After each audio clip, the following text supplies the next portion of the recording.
Before beginning, ensure Email QR Code to Visitors is enabled for your site in Admin Station, Secure Portal, Visit Site. Additionally, ensure your browser is updated to the latest version.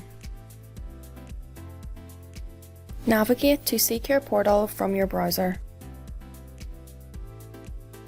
Log in with the user who has Allow Visit Reception enabled on their personnel record. Click on Reception. Click on Find Visit by QR Code Scan. The web browser will ask for permission to use the camera.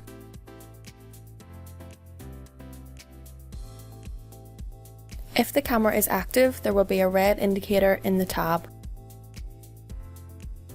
If there is more than one camera, select a camera from the drop-down list.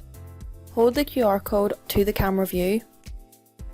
Once the QR code scans, you will see the visitor details.